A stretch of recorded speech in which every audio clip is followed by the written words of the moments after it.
애틀랜타 라디오 코리아 3월 22일 수요일 오늘의 한 뉴스입니다. 미 중앙은행인 연방준비제도는 오늘 회의에서 지역은행 파산 사태에도 불구하고 기준금리를 동결하는 대신 0.25%포인트 올릴 가능성이 유력시되고 있습니다. 연준은 소폭이나마 기준금리를 올리며 물가잡기 투쟁을 멈추지 않겠다는 의지를 천명하는 동시에 새로운 난제로 불거진 지역은행들의 파산 사태에 따른 금융시장 불안을 잠재우기 위한 대처 방안도 제시할 것으로 다수의 전문가들은 내다보고 있습니다. 연준은 지난 19일 6개국 중앙은행들이 공동으로 금융기관들의 유동성 자금을 지원하는 특별 융자 프로그램을 가동하고 서로 다른 통화를 교환해 보관하는 통화 수합을 시행하는 방법 등으로 지구촌 금융위기로 번지는 사태를 강력히 저지하기로 다짐한 바 있습니다. 제롬 파월 연준 의장은 오늘 회의를 마친 후 갖는 기자회견에서 연준은 일부 금융기관들의 문제로 전체 금융위기로 번지는 일이 없도록 모든 수단을 강구하겠다는 의지를 재천명할 것으로 보입니다.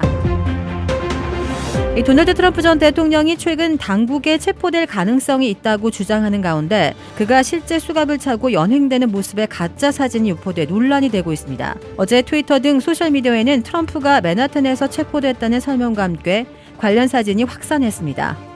트럼프 전 대통령이 도망가는 듯한 장면, 경찰관들에게 둘러싸여 수갑이 채워지고 끌려가는 모습, 교도소에서 주황색 재소자 복장을 착용한 포즈 등 다양합니다.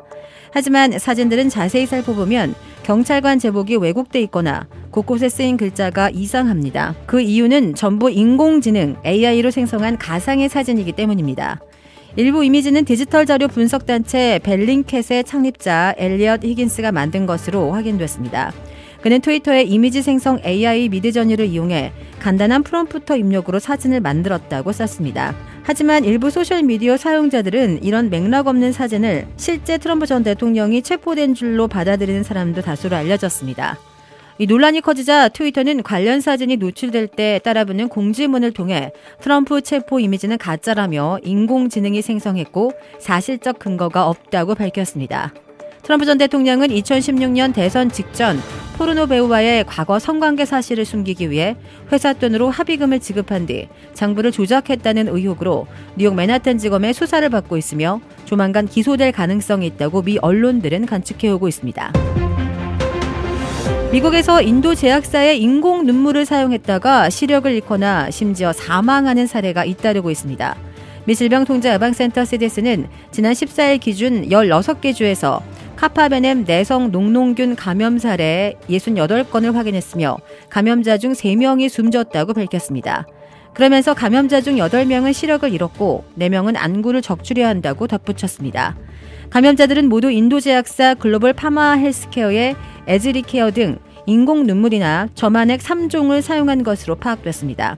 CDC는 앞서 지난달 문제 제품에서 녹농균이 검출된 사실을 발표한 바 있습니다.